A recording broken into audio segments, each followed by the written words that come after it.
Hey everyone, as you know, I'm coming up on episode 100 of the Catholic Culture Podcast, and before I put that out, I wanted to publish what I'm going to be calling episode 0. It was basically the episode that came out before the podcast started. It was a standalone audio interview that I did that inspired the creation of the podcast. It came out on August 4th, 2017, and this podcast launched on the Feast of St. Joseph the Worker, May 1st, 2018. So I had been writing for Catholic Culture since 2013, and I had done a few interviews in text form for the website with musicians, and including Terry Chimes, the original drummer for The Clash, who was a Catholic revert, and then this Catholic country singer, Colin Ray, who had written a memoir, I believe, for Ignatius Press. Then I did an interview with my friends, the Dusk Whales, the band that I've interviewed on this podcast a couple times. And when I interviewed them, I originally didn't plan on putting out the audio. What I had done was I recorded the audio and was planning on transcribing it, sections of it, and publishing it in text. But the audio was sort of decent and fun enough to listen to. It wasn't that great, but it was fun enough to listen to, even though from a production standpoint it wasn't that great, that I included that along with the text excerpts for people to listen to. Then I was going to interview the pianist and composer Mark Christopher Brandt, who I've had on the podcast a couple times. And I decided, well, why not make it a professional audio interview and plan in advance on putting the audio out there? So I got a decent mic, kind of figured out the production stuff in advance. We recorded it, turned out really great. And my boss basically said, hey, why not do this regularly? Why not start a podcast? So that's how the Catholic Culture Podcast ended up launching the next year. So this is an interview with Mark about his album, The Nightingale. So thank you, Mark, for being the prototypical guest, and of course for your subsequent appearances. You'll probably hear from him again before too long because he has an album coming out this year as well. So we'll have him on again in video for the first time, I suppose, because we haven't had him on since we started with video. And of course that means that what you're about to hear, you're just going to hear it. There's nothing to see really because this was recorded way before we started doing video a few months ago. But I'm sure you'll enjoy it. It's about his album, The Nightingale, which is based on a suite inspired by the Hans Christian Andersen short story, The Nightingale. So have a good time, and I'll see you when I put out episode 100.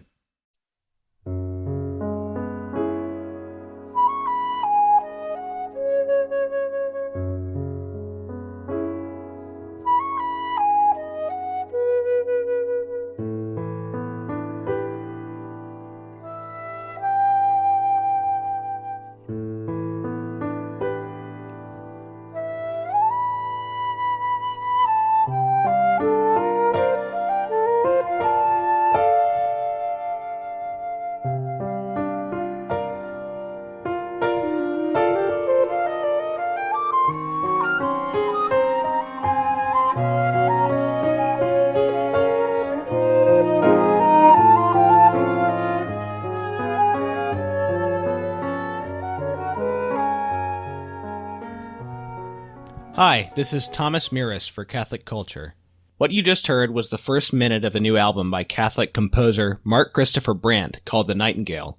It's a 49-minute-long programmatic suite inspired by the Hans Christian Andersen story by the same name, and it's a truly beautiful and impressive work of art. It seamlessly blends ambitious, through-composed thematic development with moments of improvisation. The music is wonderfully performed by flutist Jana Nicole, cellist Katherine Colburn, and the composer himself on piano.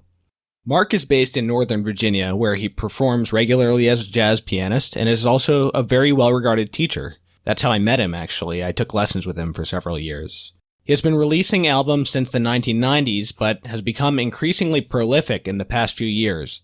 The release of The Nightingale brings his discography up to a dozen albums, 7 of which have come out just since 2014. The following interview is long, but trust me, you're going to want to listen to the whole thing. You'll hear Mark discuss the entire fascinating process of creating The Nightingale, and how Hans Christian Andersen's story teaches us the true meaning of freedom, which is so missed by the modern world.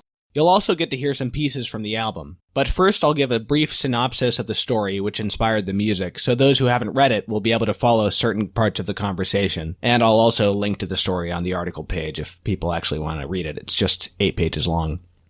The Emperor of China finds out that a nightingale in the woods near his palace has become famous all over the world for its beautiful singing. He has it brought to him and is moved to tears by its song. But after some time, he receives a mechanical nightingale as a gift from the Emperor of Japan.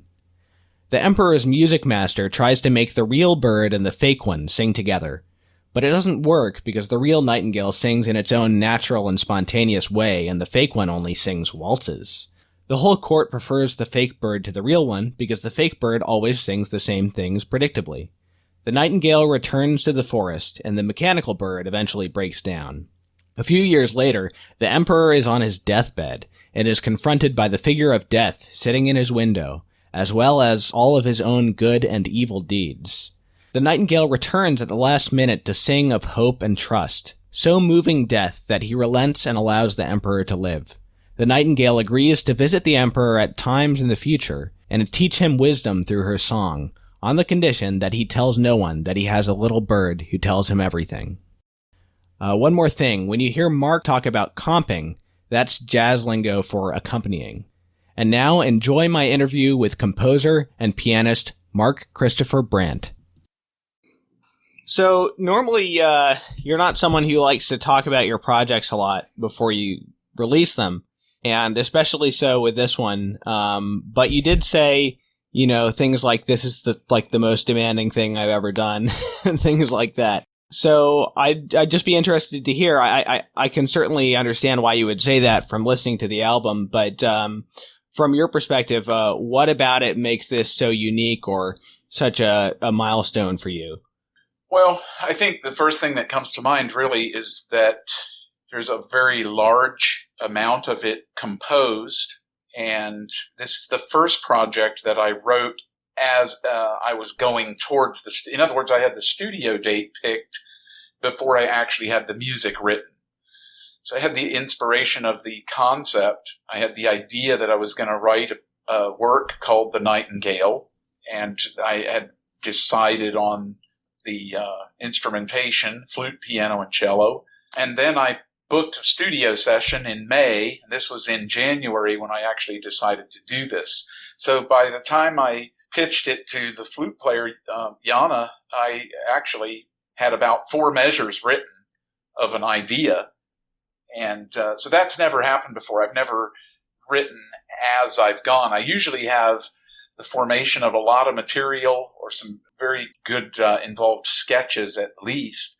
And then I know what I'm going to be recording, and then I'll set a recording date, but I'm already in the process of practicing and preparing. In this case, I was a month and a half before the studio date. I was still not finished composing, or I was actually writing things that were improvisations and deciding to codify them. So that's a new thing for me. I've never done anything this close to the vest and this close to a studio date.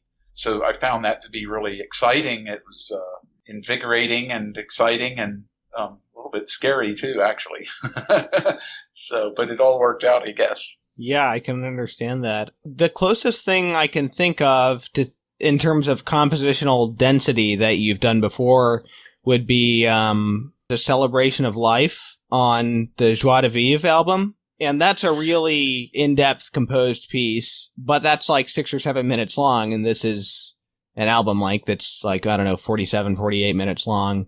So the first time I listened to this album, The Nightingale, I could hear how composed it was, and I thought it was almost entirely composed, which is true, but then the second time I listened to it, I heard a lot more improvisation than I did the first time. So it's still very composed, but I'm just wondering about the balance of composition and improvisation, and how much improvisation was there actually?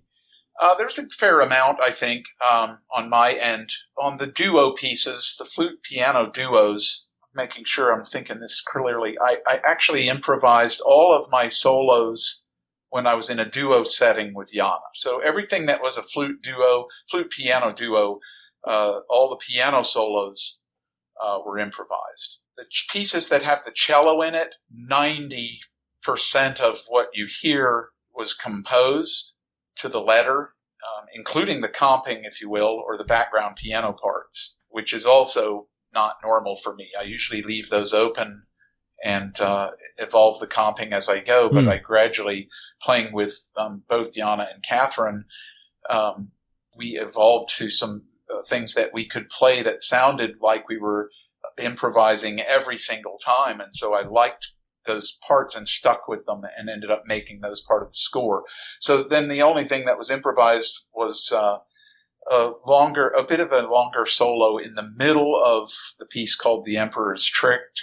And then there's a piece called Death Submits, which is near the end. It's the last one the cello plays on, and that piano solo was improvised.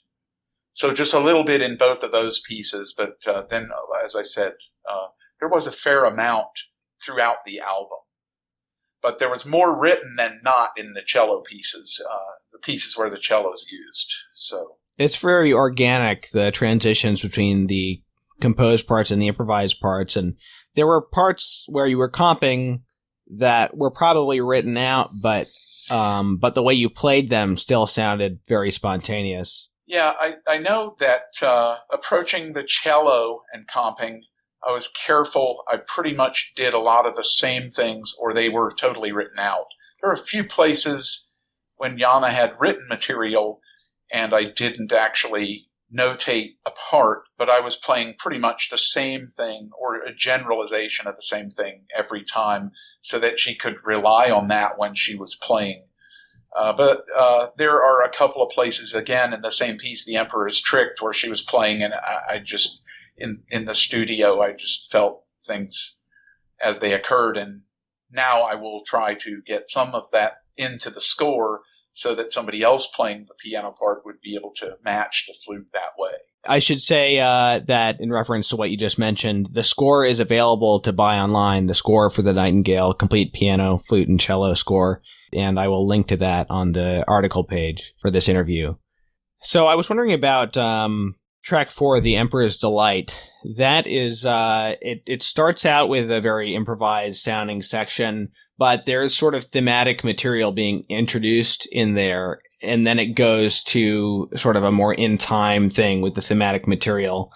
So can you tell me about that? Like, was that basically completely written out as far as the feel of that first part of it, or were you sort of improvising on the thematic material?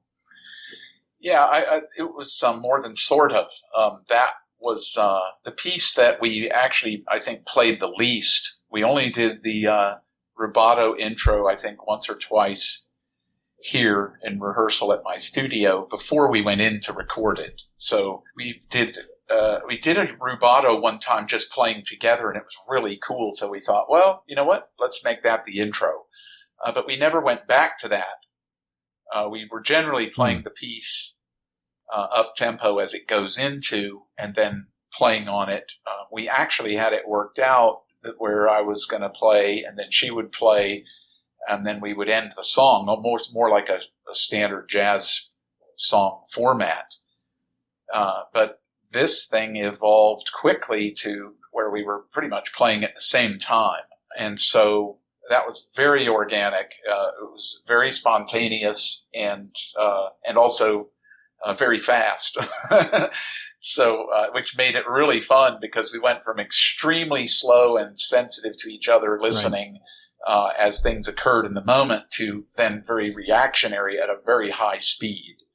And I arguably could be my favorite piece on the album.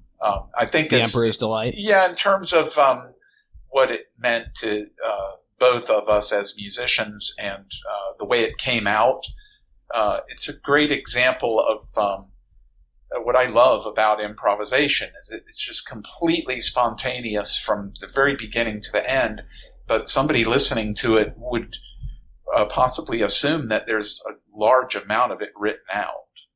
And that intrigues me about the human being and the improvisational thing, and that it actually works like that, because I know for a fact Jana did not have any of those lines prepared. She couldn't possibly, because she had no idea what I was going to do. And I know that the lines I'm playing weren't prepared because there was no opportunity to find a place to put them in when you're reacting at the millisecond. So it truly was spontaneous. And as you said, there's a theme, of course, that we're building on. There's a core set of chords, and there's a core harmony and a core melody. But having that, from that point, everything is just, it's so much improvised that, as a matter of fact, when you buy the book, the score, that we didn't even try to indicate what we did. I think we said something like, create a really beautiful piece and have fun. And I just put the melody in with the chord changes. Create a beautiful intro. That's what it was. Funny. Create a beautiful intro and then have fun and do something crazy. I can't remember the exact direction that's in the book, but it really gives the indication that even we can't.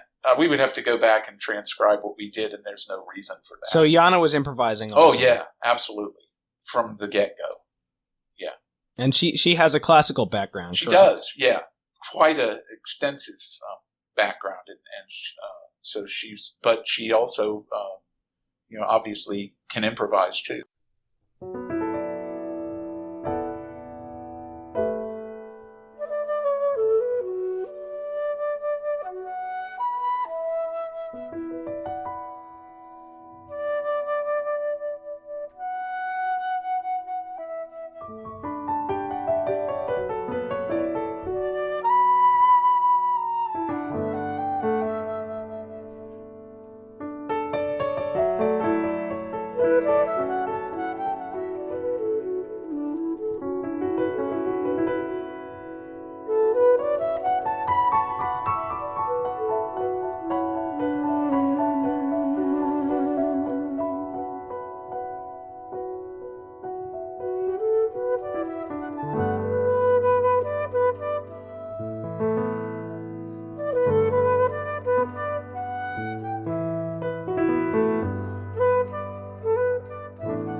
What was it like collaborating with these musicians? How did you get with them, and what is it that you love so much about playing with them?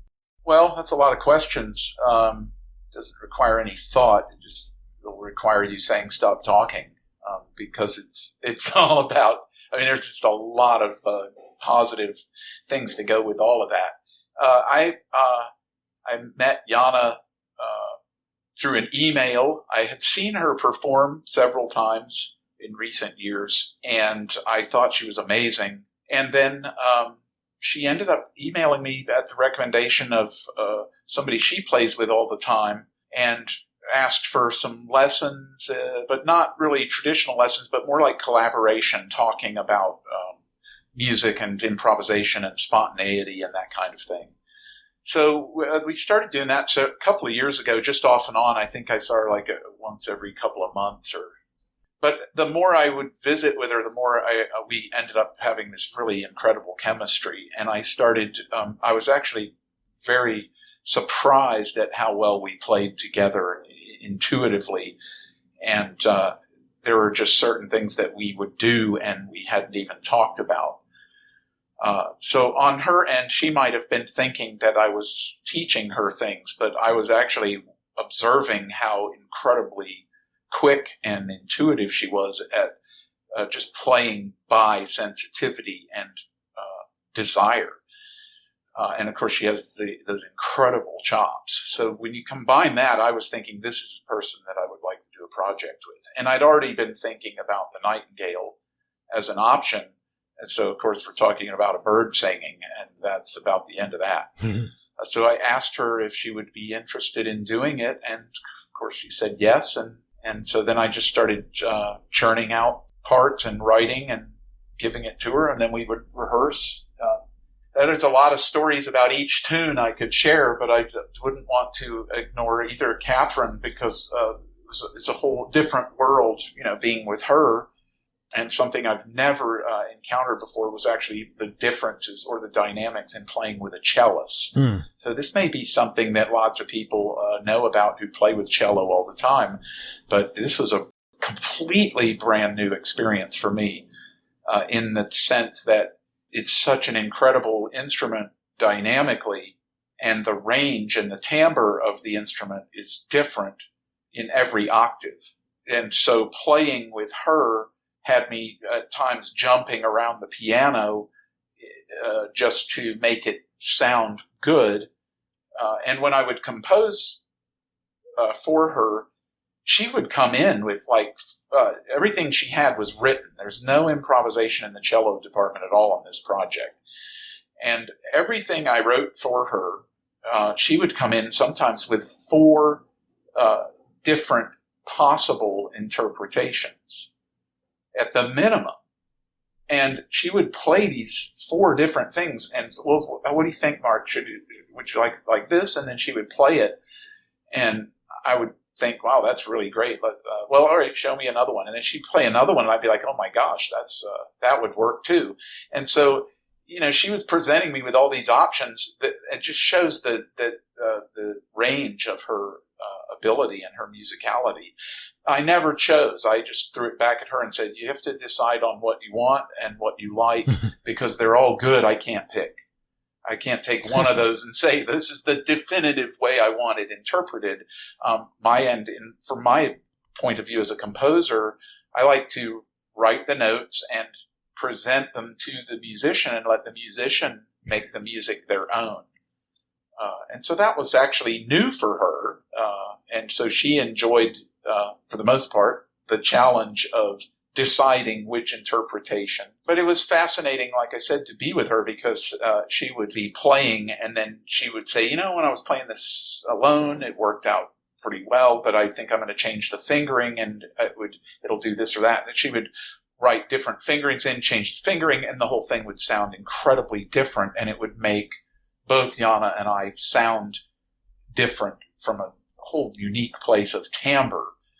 And that to me is just unbelievable, that the cello has that much power. So for me, I mean, I could go on and on and on about Jana and her ability to create on the fly or to be morph so masterfully with written notes. And I would do the same thing with Katherine, just how unbelievable it is to be with somebody who can change things that many times and make things sound beautiful every time. And the options were, I mean, the part is, if you look at the part on paper, Tom, there are the notes, but the options for the performance are astronomical, which is why I hope lots of people will buy the score and lots of musicians will get involved in playing it themselves and not even necessarily have to compare to our version, because the notes themselves really give you something to go by, but each individual has that beauty within themselves, and the proof is on this particular album when you listen to those two players. That's something I wanted to ask you about, is since you release the scores for so many of your projects, obviously these are great for personal study and performance. How would you feel if people were performing your stuff publicly, or say if, the last track, A Little Bird Told Me, like if that became a jazz standard or something like that? Well, if it became a jazz standard, I'd be elated. So I don't split hairs over. I'm not sure where you're going there. If you're talking about royalties or permission, no, just from an artistic standpoint. Well, either way, having your music played and performed is, for me, I think that's everything. It's not that I'm not the definitive performer. And I'm not the presentation of the piece. I presented it here, and this is a presentation that's, coming right from my heart, because it came from the paper through these other two wonderful players and myself. But, I wouldn't be offended or bothered or annoyed, or I would just be completely excited to hear anybody playing it and playing it often. Or recording the whole project, themselves from their point of view. How would they like to interpret it? What would a flute player and a pianist and a cellist in another part of the country do with this, and how would they present it? What would it sound like if they did it? What would their interpretations be? Because if Katherine has that many possibilities, then imagine what another cellist might do with it. And then based on another pianist, like what would another pianist do with some of the improvisation sections if that was their thing? So, right. Yeah, the more people playing the music, the better, because that's why it's created. It's so that everybody can play it and perform it. So in a sense, these scores do exist sort of separately from the album, in that they shouldn't be looked at as like a transcription of the album, almost, something like that. Oh, no. Yeah, you're absolutely right. No, this was, it's possible that some of the other things have some transcription possibilities, Sure. But other albums I've done, but not this one. This music exists on its own, on paper, and is waiting to be explored and presented and performed, or even recorded by anybody who wants to get right. involved. It's like a classical in the traditional sense, with room for improvisation. Yeah, and in that sense, it's much more. It's really exciting to me in that sense, because this whole project is that way. But by the same token, the tunes with the flute and piano, which are duos, could function as pieces you could play in a jazz setting. Would depend on the interpretation. And particularly the, like I said, the last track, I see that being a standard, along with the Wayne Shorter and, the Benny Golson repertoire. It really fits in with that in a way. That's cool. That's nice. I'm happy to hear that. That's great. Wouldn't that be nice?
we'll talk more about specifics of the music, but did the album idea really, or the project idea really begin with the story, The Nightingale by Hans Christian Andersen? Well, yes, but I would think that I read this story years and years ago, and I found it to be really charming and also prophetic in many ways, or just telling. It was informative about the human condition to me. I read this, maybe I was in high school when I first read it. And I never forgot it. So I kind of carried the story with me, and I would think about it at times. But the actual idea to do the music occurred only, maybe 4 or 5 years ago. And I was thinking, I'd like to actually compose music that would go along the lines of that story. So I didn't have any music in my head. I didn't have any musicians picked out to do this. I just started thinking, I'd like to do something that presents the themes of that story and what the story is really about. These are things I've thought about for most of my adult life as an artist. The concepts presented in the story. So that's really the point of creation for me, or the inspiration, I should say. The inspiration is what the story is trying to convey, as much as the story itself about the Nightingale and the Emperor. This story is very relevant to musicians, obviously, because it's about music, and to artists in general, but to everybody. And I'd just like you to talk a little bit more about what that story means to you and why you think it's so profound and so relevant. Well, it hits a lot of different things that I've noticed and learned over the years. So as I would learn things, I would look back and think of different things that I would compare what I've learned to. And when I compare things back to this story, I'm actually always kind of shocked at how things go along with it, not just for my particular situation, but it seems everybody's. In the story, you kind of cover the segments of humanity and behavioral patterns. I could pick any one of these things as a detail that would be, interesting, is the fact that the emperor didn't even know that he had a nightingale in his kingdom. Right. Yeah. I mean, that's a really clear testimony of what's happening right now in our modern times and what has always been going on. This guy has a whole kingdom of people. He can go anywhere he wants and see anything he wants. He's got every possible decoration you could have, from the forest around the palace. And he gets a book from another emperor praising him for his nightingale, and he that's how he finds out that he has a nightingale. And so it kind of that says a lot about the human condition. We're all walking around so busy trying to maintain our own little world and our own securities and our own safety, and we're not even aware of the beauty that we actually have within our grasp or within our reach, because we're so busy trying to micromanage the lives of the people around us in connection to our own life. And so that kind of that spot right there says an awful lot about a lot of things to me. And that is the connection to my music. As an artist, I see that constantly. You put out something that you believe in, something that's beautiful, something that's unique. It's not like anything else out there. But I can't tell you how many times I've had people say, "Oh, I didn't know you had an album out." And I've been playing in certain circles and playing professionally with these people for several years, and then they find out that there's an actual nightingale going on in that situation. And that's just one example. But you could put all kinds of things to this, right? And then there's the parts with the Lord in Waiting, I believe he's called, where he's an expert in the music. And, if I had a nickel for every time. There's the music master. Well, yeah. The music master. And to be honest with you, that's one of the reasons I keep teaching, is because over the years, and we're not talking 2 or 3 years, I'm talking about 20 years of teaching, I can't tell you how many times I've had students come to me who are professionals now, or, they are professionals when they come to me, or they are actual students with master's degrees. And they're with me maybe for 2 or 3 weeks. And then suddenly they're like, Mark, I've got a master's degree in music. How is it that I've got all this education and I've never heard any of the things that you're talking about? Nobody's ever presented the theory to me this way. How is it possible that this theory is yours and you have this thing, and everywhere I go I'm playing better, it's working, but why don't the colleges teach this stuff that you're talking about, or these angles that you present music theory from? And so that is something I've noticed in the story, is that you have, literally thousands of experts out there and masters who will tell you why their view of music is correct and why they know about music, and people will brag about having a master's degree in music as if that makes them a musician. But it doesn't make you an astronaut to know about math and to understand physics and to understand rocket science. There's an aspect of being in space, hands-on, where it really comes full, that you only have if you've been there. The gravity chamber is not equal to being up above the planet and orbiting. So an artist is a different person than a person with a master's degree. And all too often, people think, if I get a master's degree, I'll be equal to the great musicians. And so they're missing the mark with a very large amount of education, but it doesn't equal. And so there you go. That's the same thing, that this guy actually is able to explain away the value of the nightingale in the story, because he understands the mechanical bird so well that he can convince everyone that the mechanical bird is better. And I would argue, just to stop talking there, but that is exactly what, happens in the music industry. Classical musicians can tell you why jazz isn't quality or pop music isn't quality or good, because they can explain that, and that explanation is their proof. So they don't have to dignify the beauty of an individual or an artist, because their intellect is what they base their expertise on. The same with country musicians who do that, and the same with jazz musicians who do that, and pop musicians. It's happening in each genre and each subgenre and each cultural genre. Everybody is talking about why the other doesn't get it, and their explanations are always based on theory or rhythmic elements or melodic elements or cultural elements. And the individual who's flying around being themselves and being unique is then dismissed as unimportant and even slandered, to quote the story. I kind of got off on a tangent there. So no, not at all. Sorry.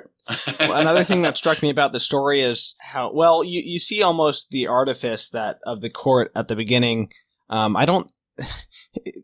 Hans Christian Andersen describes the flowers that are in the gardens as having little bells attached to them, so you can hardly speak. I don't think that was intended to be a good thing. I think he was kind of saying they're overdoing it a little bit. I agree.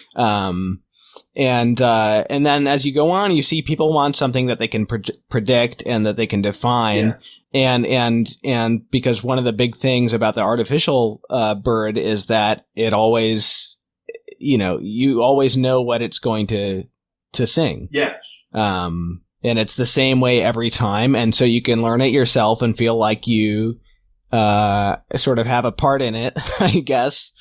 All the people are going around singing along with it once they've learned. So it's very interesting. I mean, obviously it has so many layers that you could interpret it on besides just music and art, and spiritual things. And that was the appeal, is that you could take this in every walk of life, whatever your job situation is. You could apply this to the office that you work in, and you'd find that somebody's the emperor, somebody's the lord in waiting who knows everything, and some are the lackeys in there, and the other people who, and then you've got the girl in the kitchen who works in the kitchen, who's a nobody, is the one who knows where the Nightingale is.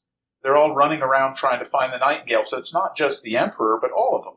None of them know about this Nightingale, and this girl who works in the kitchen is the one who knows where to find the Nightingale. So that that you could apply that to any particular situation, a church situation, an office situation, any work situation. And you're right. I think that's the other theme or part of it, that the predictability is what people need. People keep embracing the same patterns so they can feel safe, but that's not really where the quality of life is. The quality of life is found in the risk and spontaneity and discovering new things, stepping out of your comfort zone.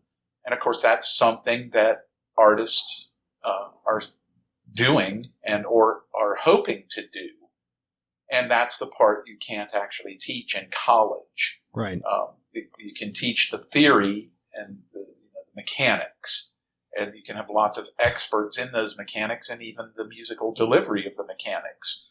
But the heart of the matter that comes from being in the trenches and flying around the forest just singing the song. What do you think about the character of the emperor himself? I mean, he obviously does some foolish things, but there's something, he doesn't sort of come off badly, in a way, as some of the other characters do. There's a certain love that the Nightingale has for the emperor, and I just wonder if this may depart from the musical aspect somewhat, but did that strike you in any particular way? I think it's basically, there's a love for a person who is trapped in their circumstances, but not necessarily the author of them. If you think in terms of an emperor in China, they are born into that. And they grow up in it, and that's the world they know. It's not like it's not a job application to become that. Right. So he's kind of there, and what comes with it, and all the people around you, basically worshiping you or doing whatever you want, that can be a trap. You see that in any position of power, mm-hmm. where you have people attending to you. And I think the Nightingale knows that it's not just I'm, of course, giving my view here, but it's not just that the emperor is somebody he has a love for. But I see a compassion for him in that he's trapped in his situation, and the Nightingale is completely free. Right. People talk about freedom, and they want to be free, and they want to do what they want, and they equate freedom with doing what they want. Well, I want to be me and do what I want. But ultimately, they're describing the prison they live in, and the world that they've built so they can feel safe. But they call that freedom.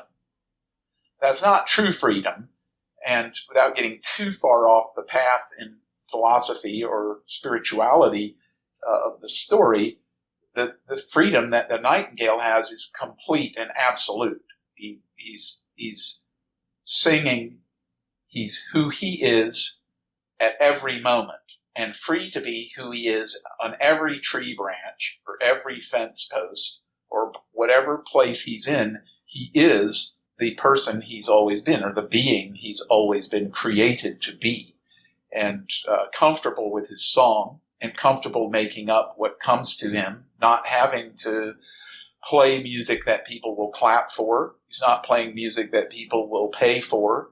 He's being himself on every level. And this is the desire of a true artist. The real artist wants that freedom and has to learn how to live in a world with people who call freedom is another name for the comfort zone.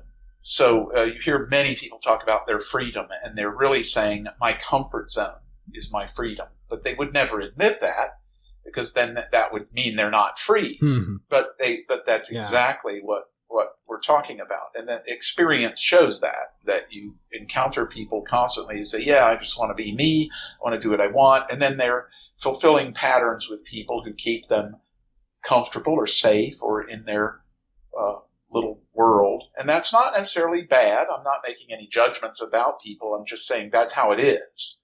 And that's why there are no judgments from me, because that is how it is. And that's what you learn, trying to be truly free, trying to find that freedom. The Nightingale always represented that to me, and that was the other aspect of the inspiration for me. And then again, to complete that thought, it's really that he has compassion for this emperor who you would think is free because he has everything that you could ever want. And he has people actually catering to his every need. But he's not free. He doesn't know even what he has. He doesn't know what people are really like around him. And he has to threaten people to get what he wants. Like, for example, if you can't find the Nightingale, then everybody's going to be punched in the stomach after dinner. Right, yeah. And so everybody, nobody's going around trying to find the Nightingale because he's a beautiful songbird. They're trying to find him because they don't want to be punched in the stomach after they eat. Right. And so that's not true freedom. Yeah. And the dude who's putting that edict out is not necessarily the freest, of people. Yeah. But you might question him and say, well, I have everything I want, and I have my friends, I have these people around me, I'm the total emperor, so I'm the freest of the free. But in the end, like I said, the Nightingale has a compassion for him that his choices are not always his own. He's doing things because they were born there, or their patterns of behavior, their choices he's making for his own comfort. He's never left his throne to walk through the forest where he would have discovered the Nightingale. And there's an aspect of discovery of life and discovery of beauty that all of us are missing because we're trying to keep our comfort zone. And that is an example of why people don't buy new music, or for that matter, a new couch. When I read this story, I was like, wow, Hans Christian Andersen, he must have been like some kind of mystic or something, because how can a story have so many dimensions, and it's like 8 pages long, and it's just, there's so much in it. And it's amazing. And it's so relevant. Another thing that really struck me, and I think this is a very Christian aspect, is the Nightingale, as you say, he's completely free, but he is able to sort of condescend in the good sense, not in the modern sense where that's a pejorative thing, and meet people where they are. So, for example, when they ask him to come sing for the emperor, he says, well, my song sounds better in the forest, but okay, I'll come. And then he apparently consents to essentially be a slave for a while. And then when they replace him with the artificial bird, he leaves. And then when the emperor repents and says, okay, I'm going to smash this artificial bird with a hammer, the Nightingale says, well, no, that's not necessary. He did his best. So I'm just struck by the sort of magnanimity and graciousness of the Nightingale and the humility of the Nightingale in not standing on his freedom. It's like part of his freedom is that he's able to, not give it up in an absolute sense, but he's able to, out of compassion, sort of allow limits to be imposed on him in some way. Well, yeah, I totally agree. I don't know what I would add to that because, that is the core appeal of the Nightingale for me, again, is that he's truly free. So he loses nothing by being kind to people who aren't. Right. Including people who think they are. You have to be compassionate with everyone, and you have to be patient, and you can't share your gifts if they only work when you're singing in the shower. You have to come out at some point and play, or people won't know that you can play. Right. But you're right. I think you covered everything beautifully there. Again, the story is just loaded with angles to talk about that parallel Christianity. Yeah. And or just right living, if you want to keep it simple. But I have no issues at all with the Christian aspect because I think you just nailed it. I mean, that's what every Christian should want to be. Yeah. Is exactly what you just described. So if you took and that it really sentence, makes me think of St. Paul. Yeah. If you took that sentence back and said the Christian who behaves like this would be this way, instead of saying the Nightingale does this, then everyone would have to agree that that's what a true Christian should behave like. Because, yeah, it does come down to humility, which is a virtue that comes from God. It's not something you decide. I'm humble. I think I'll be humble today. Right. It just doesn't work like that. So the Nightingale's a finished product. If you look at Christians, he's closer to being ready to go to heaven than maybe the start of his life. And that is another credit to the author. He's making him a solid character who's not wavering, but able to meet everyone where their place in life is, or where they're particularly at in their journey, and able to call it what it is in each given moment, including death at the end.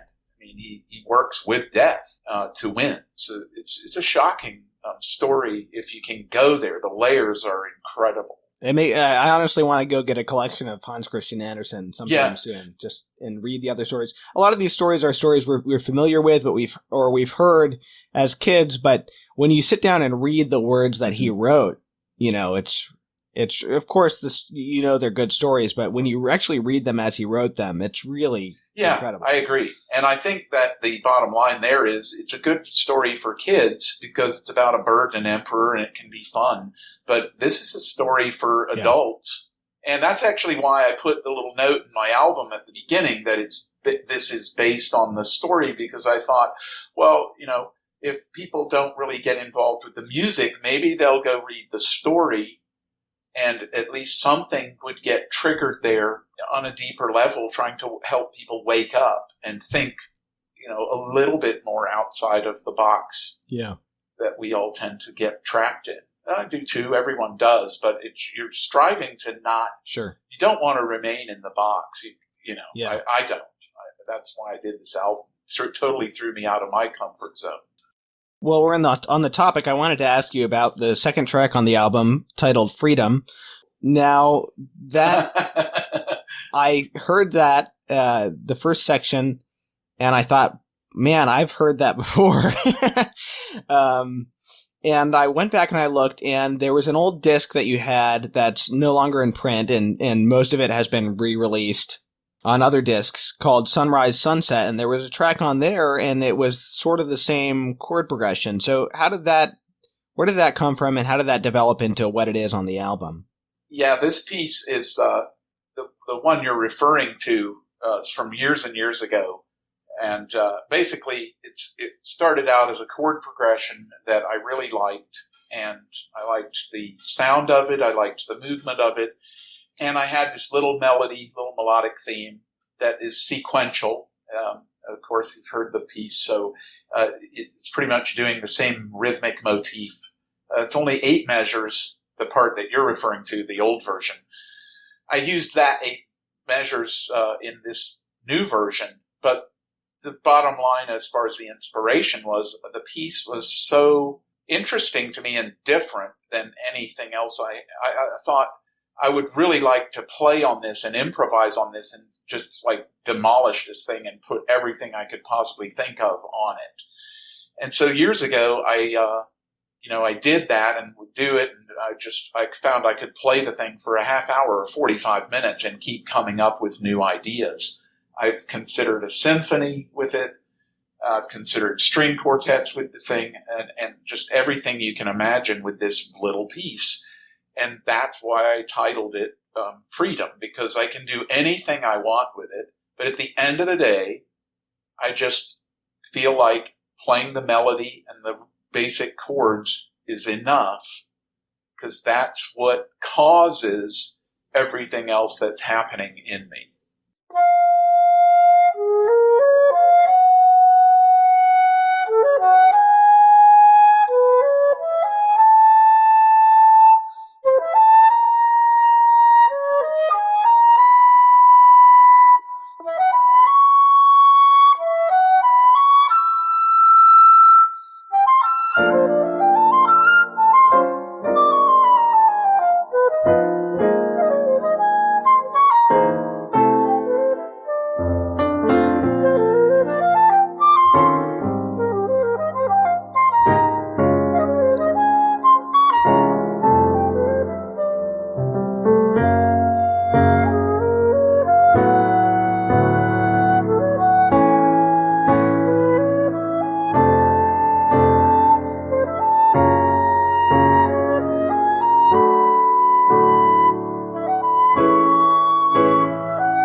And it's the shortest piece on the album. Yeah. And so with Jana and her knowing that she was going to play on it, I heard an extra 8-bar section that I thought would be really pretty if I tacked that on, because it's specifically written for her. Everything on the album was written for her specifically, or Katherine. Not to say that somebody else who plays those instruments couldn't do it justice, but I'm saying in this case as a composer, I wasn't thinking of a flute player or the flute player. I was thinking of Jana.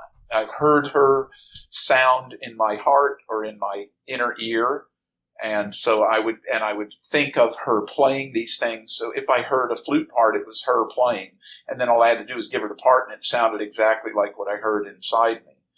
And the same with the cellist. So in fact, all of the cello parts weren't even written until after I met Katherine, and then I knew who I was writing for. But to go on with the freedom piece, having said that, the linear part that was added was based on the way that Jana plays, the sound that she has, and the freedom that she has in her heart when she's playing written material. It's really uncanny to me how it sounds like she's playing it for the very first time, as if you could play it perfectly on a first read. But or more to the point, like it's just an improvisation pouring out of her. So that was the idea of the composing that second section. So I put that on there, and then we talked about how we were going to improvise on this. And then we talked about how we're going to do this, and that, and the other thing. And then one day she came in and I said, okay, when we record this, we're just going to play the melody and walk away. And so that's what we did, because that for me is what the piece means. The freedom is there. Like when you look at the Nightingale, you see him on the tree, and you don't think necessarily of how much freedom he has. But if you look at the truth of the matter, the absolute entire forest and all the sky over the ocean, all the surrounding area of the empire is his. And he can sing anywhere he wants, anytime he wants, any way he wants. And you may only hear one aspect of that, but that doesn't demean his freedom. That's just the part that you get when you're walking by him. And so that, no one's ever going to know that except anyone who listens to this, and of course you, but that is the concept behind the tune for me. It's there, it's documented, and maybe I'll do a symphony with it. Maybe I'll blow it up into amazing things or unamazing things, but if that's the only time that you hear me playing that piece, you've heard every single thing I have to offer on the planet contained therein. And arguably Jana as well, because she just plays it fabulous. And it's a real little thing, really priceless, beautiful thing. Yeah. And again, that just having the melody delivered and the chords says so much about what true freedom is for me. It's always about what's not said and what people don't see, and that's personal. You don't write liner notes that say everything you're doing after you do the song. If I could, I would. Right. That makes me think of another aspect of the story, which is just the title, "The Emperor and the Nightingale." It's not just that it's a story about the Emperor and the Nightingale, but the title you could see almost setting up a contrast between the two. Yes. In terms of freedom. Yeah. And in terms of appearances versus reality. It was that, like as you said, the Nightingale does not really have anyone at his disposal, Yeah. but he's more free almost by that very fact. Yeah. I wanted to ask about Jana's tune. This is track 3. It's called Up to You. And how did it come about that she ended up contributing this tune to the album? Well, that's easy. I went and saw her play with Christian Perez, the guitar player that she plays with most of the time. And they have a really great duo sound. So I went to hear them play at a church in Washington, D.C. And then they were playing lots of different pieces, some classical. And then she said, well, so I have an original and I want to present it to you. And she said it was called Up to You. So I listened to it and I liked it. I thought it was really, really beautiful. I thought she played it great. But I had not as yet written any of the music for the Nightingale when this occurred. When it came time to do the album, it was really just an easy suggestion on my part. I said, hey, we're putting the music together. I'm going to write all this. Why don't we do your tune? Let's put your song on here because the title is nice. It fits with the idea. And the basic idea of the piece for her is that if you don't like how things are, it's up to you to do something about it. And so that's a universal, positive statement that I think that I can get behind, and I agree with. I think that's it's the job of the Christian to change the world, not to complain about the people who aren't doing what they're supposed to. It's our job to change it. We change ourselves first in the mirror. So I liked her idea. I didn't question what her motivation was or what she was thinking behind that. I just liked that flat out statement, and I really love the piece. It's really nice. And it fits as a duo piece. It right in the sound and the feel of all the other flute piano pieces. So we agreed to do it. She liked the idea, fortunately, because I liked the piece a lot. And then we agreed that since it was her tune, she would play the solo, and I would just play behind her in comp and do the piano arrangement. And so that's how the piece came about and got on there.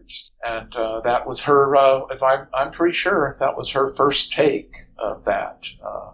We don't do a lot of takes, as you know, but I'm pretty sure that's the way it went. The end. That is something I wanted to ask you about. How long was the rehearsal process, and how many takes did you end up doing on a lot of these tracks? The rehearsal process, I don't know exactly how many rehearsals we had. It wasn't an exorbitant amount. I think we brought the cellist in around the end of March and probably got together once a week through April. Recording was in the middle of May. So as we got close to the end of April, we did 2 a week, a couple of times. The rehearsals were like I like to run rehearsals, I'll be honest with you. Everybody works at home on their own and comes in ready to go. So it wasn't like, anybody was practicing or couldn't play. If there was a part that was a troublesome part or a physical difficulty for any reason, then any one of us would just announce that at the beginning. That's my, I don't want to wait till we crash. I would just say, okay, when we get to this section here, I don't have the part completely under my fingers, so I'll do the best I can to survive through there, hang in there and keep going. And they would say the same things. But 9 times out of 10, they would come in with the bulk of it done so that it was actually sounding closer to a finished piece than not. So we spent most of the time rehearsing in terms of chemistry and just getting that oneness that occurs when people play together who like each other. We just played the pieces several times, and then it felt really wonderful. It was beautiful. And so we would say, okay, let's go to the next one. The duo pieces were always rehearsed separate. So Jana and I got together and played the duo things and discussed improvisational concepts and whatever we were going to talk about with those things. The cello pieces were then rehearsed together with all 3 of us, as I just described. So I think that's pretty much it with rehearsal. We were very laid back. I think Jana and Katherine were surprised in the beginning because I'm not a micromanager. I really believe that you should be able to come up with, I want your personality. When I give you a piece of music to play that I've written, I want to hear how you're going to deliver it. You've got to be a good musician, assuming, or we wouldn't be trying to do an album or play in front of people. So I'm not writing for people who need to learn how to, get a sound on the flute. It's like, what kind of sound do you want? That's what Jana asks. Hey, do you want this? Do you want that? Should I do it this way? Should I do it? I mean, the interpretation possibilities are for the individual. And they both figured out that when they would ask, well, what do you like better, Mark? I would always say it's your choice. And they finally got used to that. And that forced them, if you will, in a good way, to be who they are. I wanted them on the album. When you hear the music, you can't tell who wrote it. And that is something I'm very proud of on all my projects. If you don't know the composer, you would not assume it was written by the pianist. Because they're ensemble based and they're based on the interaction of all the players, which is another reason why I like to know who I'm composing for. that, and these two musicians are, in that.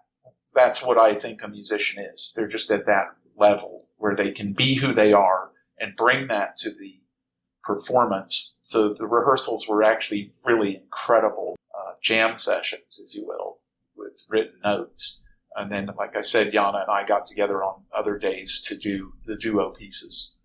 With regard to the takes, the amount of takes, it was different with every one, but I don't really like to do more than 3 takes because I'm not sure what you're going for when you get to the 3rd take. You're losing your objectivity. So in terms of being more on par with jazz musicians, I like the takes to be limited. But in terms of being classical, I wanted the melodic material delivered precisely as it was written. So I couldn't tell you how many takes we did or of what, because they're very limited in the amount of takes we did. The Gentle Breeze, I believe, I think that was our first take. But if I remember, it might have been another piece, because I don't track these after I've moved on. What's on the album for me is, for everyone else, is what's on the album for me. In other words, I don't care what we did that's not on the album. This is the work of art. So that's why it's not always easy for me to get back to that. But if I remember right, on the Gentle Breeze or pieces like that, one of them, I think we did maybe it was the Little Bird, 4 versions. And we're listening to the 3rd and 4th one thinking, yeah, this is good. This is the one we'll put on the album. And then the engineer, Bill, said, hey, Mark, you did 4 of these. You haven't even listened to the first one that you did. And I was like, oh, okay. Well, I looked at Jana and I said, that's why I work with Bill. And he played the first one and we looked at each other and I was like, okay, well, that's the album version there. And that's it. That's what you're listening to. So when you hear The Little Bird, that's the first take. But if it was left up to me, it might have been the 3rd take or the 4th take. But I forgot that the first take was a work of art as it came out. So that's a good example of things people will never know when they listen to the album. When you're listening to that, that's the very first take, and that's the way I played it from beginning to end with no editing at all.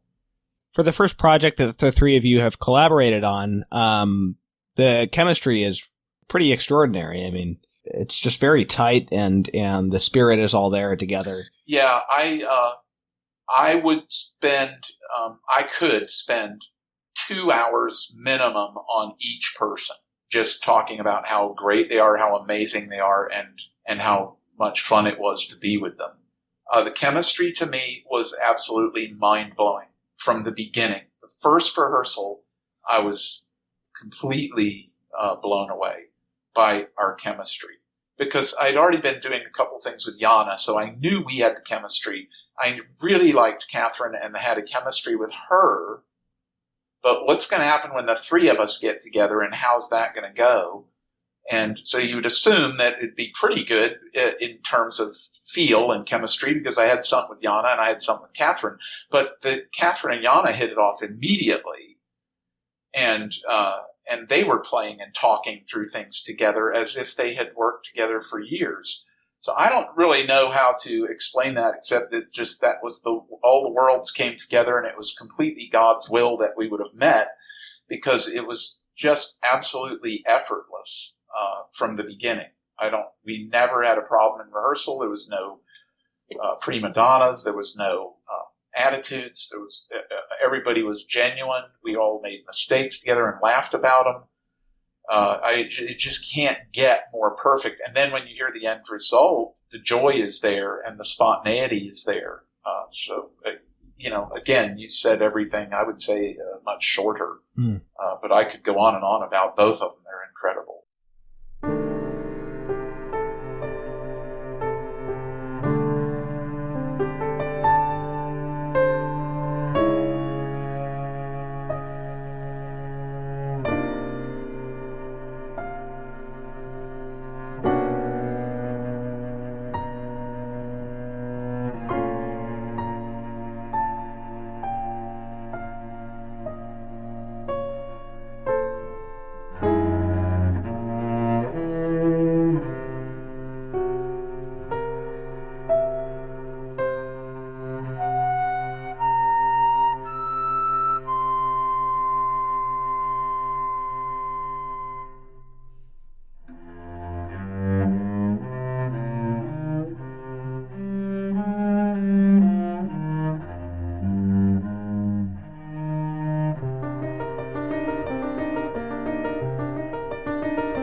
How did you meet Katherine? That's funny because my daughter takes violin lessons, and she's with a very accomplished a violin teacher. And so one day she told me, hey, my teacher plays cello. So why don't you ask him to play on your project? Because I love her teacher. He's a wonderful guy, and he's a great violinist. I actually would like to get him involved in playing other things later on violin. Anyway, I thought, well, if he's, I know how great he is as a person. I know how wonderful he is as a violinist. So I'm going to call him. So I did. And he said, well, Mark, you need to understand that I'm a violinist. I play cello and I teach cello, but I took lessons from Katherine Colburn so that I could be a good cello teacher. If you really want somebody who can play the cello and do a great job, that's my first recommendation. You should call her. So I did. I called her and I said, hey, Ralph Boehm is his name. Ralph recommended me to you for cello. And she goes, that guy's amazing. He's the only teacher who decided to start teaching cello and came and took lessons so he would be teaching properly. And that is impressive. I mean, most people pick up an instrument and just start teaching if they know a few chords, or they play violin, so that means they can teach cello. I'm not saying that's a bad thing. I'm not saying it doesn't work, but I'm saying that this is a guy who, is really high on the integrity meter. It's like me teaching classical music to someone, but I only know Mary Had a Little Lamb. Yeah. I can get paid for classical lessons if you start a 4-year-old out with me. I'm going to be ahead of them for quite a while. But when you start getting into the process of really learning how to create music and play music, then it's going to come down to what I don't know. And then I'm actually being paid to undermine the growth of the student. And nobody thinks of it that way, but I do. Same with jazz teachers who know a couple of blues licks and then they teach students. I don't go off on a blog about this, or I'm not going to write a bunch of novels or stories about how bad this is. But this is something that we encounter as artists all the time that hurts the industry, and it hurts musicians, and it hurts families because they don't know what they're paying for, and they assume they're paying for something good because they don't know how to do the research. So it really does leave it up to the teacher and their own personal integrity. I know I'm digressing quite a lot there, but it's good. That's why I knew that Katherine would be stellar because, I was over the top demanding in what kind of violinist would teach my daughter.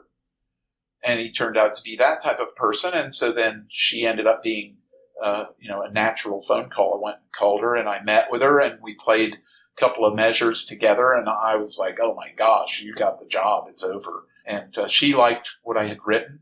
And so from there I went home and was like, oh my gosh, I got to start composing.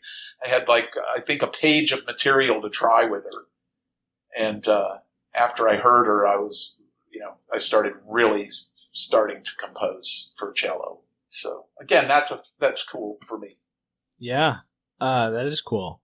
We'll have to wrap up sometime soon, but can you take a moment to sing the praises of Bill, the engineer? Just talk about, you have a long relationship with him, so talk about that and what it is that has kept you coming back to him all these years. Yeah, again, take a moment that I can try. Well, I met Bill in September of 1992. And he originally was the designer of Bias Studios in Springfield, Virginia. And that, at the time, still very popular, was one of the biggest, if not the biggest. Well, it was in the top studios on the East Coast. There were a lot of people going there to record. And, of course, it's near my house, not too far away. So when I was ready to do my first project, I wanted to go, top of the line. So I went to Bias, and I went in there with my friend Jeff at the time, played woodwinds. We decided to let's just go in with a duo piece, flute and piano, ironically. And let's do a duo piece and just see what it feels like and knock a couple hours out and see how we're treated and how much it's going to cost and on and on and on. So we went in, we recorded together, and the engineer that day was Bill McElroy. He was just absolutely amazing. He was spot on with the engineering, of course, but he was also incredibly kind. He was patient. He knew it was our first time at this type of studio. He could see what we were good at and what we had no clue about in terms of recording and how things work. By the end of the session, I was already booking the next one. And like I said, that was 92. He left Bias somewhere around 2000, I think, about the time I took a hiatus from playing. But we stayed in touch. And then he ended up building a studio and designing it down in Ashland, Virginia. So when I was ready to go again and start recording, there was no other place to go because he was still around. So I went down to Ashland, and he's called his place Slipped Disc now. And I've just never been with another engineer. There was one time in Bias where I recorded with Bill couldn't make it. He had something come up of an emergency at the last minute, and he assured me that the engineer would be on par and could cut it. So I trusted him. I went in, and certainly it was great. The engineer was exactly like he said. I've never regretted it. And he was on the Veritas album, my first album that I released publicly, and he was the engineer, Jim Robeson.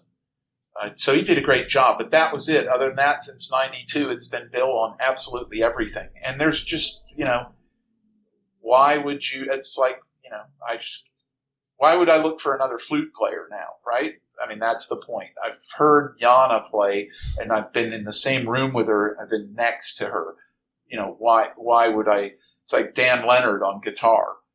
Why would I go look for another guitar player? Why am I going to go look for another cello player after experiencing Katherine? If I can't get them on the next project, that's something I'll deal with in the moment. But it's not even in my scope of vision to imagine going to another studio and working with a different engineer. I can't even imagine what that would be like. I don't even try.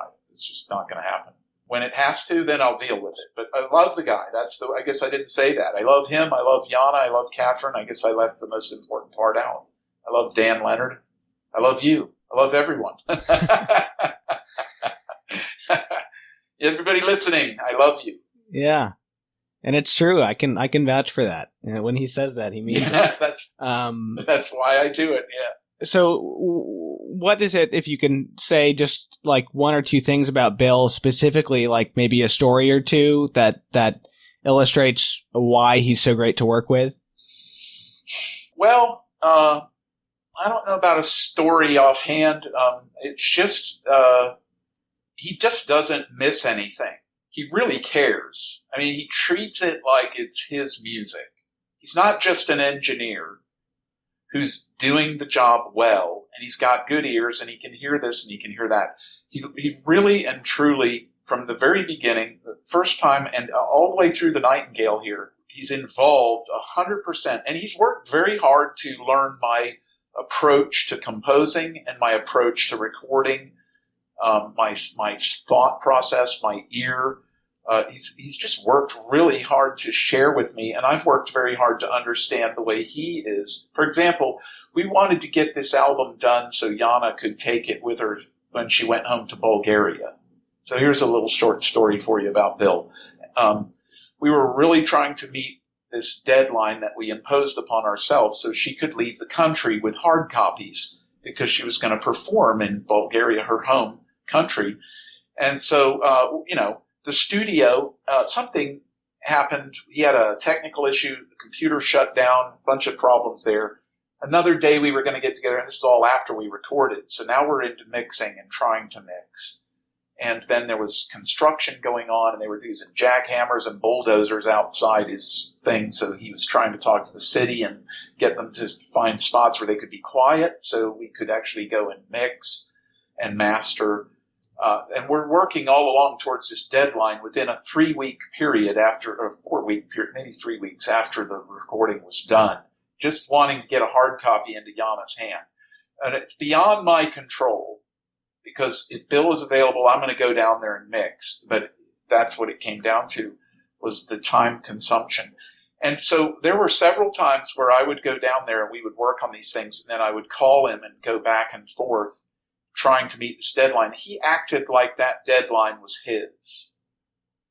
And he worked at this project as if it was his deadline with Jana, not mine.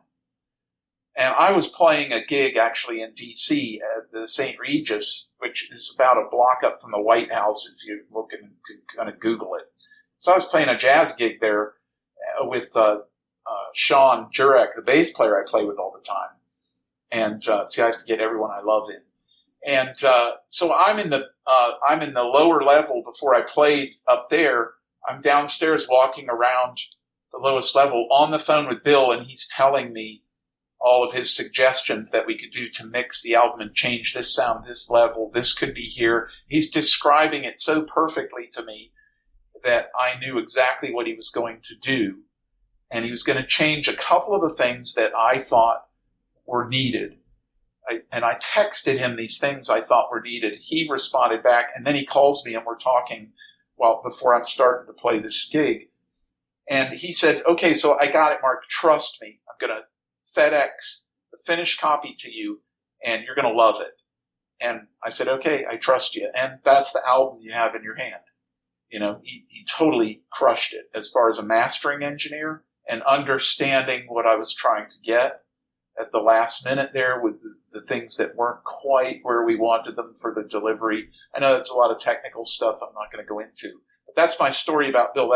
That's who he is to me, and I'm sure he's that way to everyone. I mean, just really over the top trying to get this done, simply because I wanted to have this to give to Jana. And he didn't know Jana more than the 2 sessions he did with her. He did the duo session for the flute pieces and the session with Katherine. That's all he knew about her. And he worked as if it was, as if she was his friend. And it was that important to him. When you meet people like that, you just don't want to go anywhere else, because it's not about the money anymore. It's about quality of work, the quality of craftsmanship, but more than that, it's the love that's involved in that. It's such a rare thing in any business, but the music business, it's almost unheard of.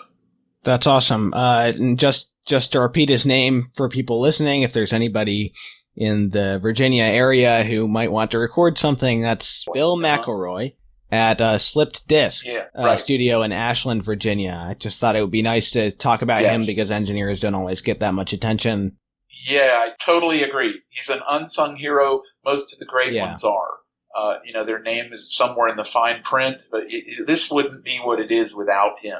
There's no way any of my projects would be at the level. They're all national, international level, state of the art, and that is not just the musicianship. This is an incredible engineer who's taken these on as if they were his own babies. Yeah, absolutely. He should be totally praised for that.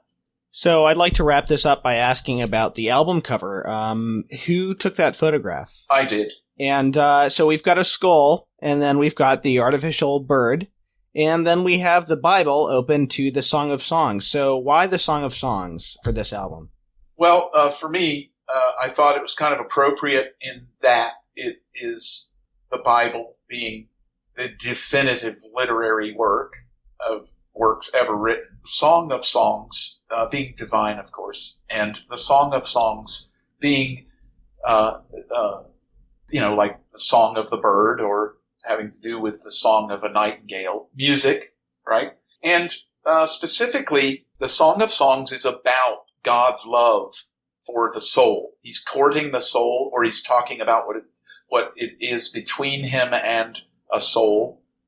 It can also be talked about as between marriage and relations between the husband and the wife. But first, it's God describing the love between himself and the soul, a soul, our soul, whoever he is in love with.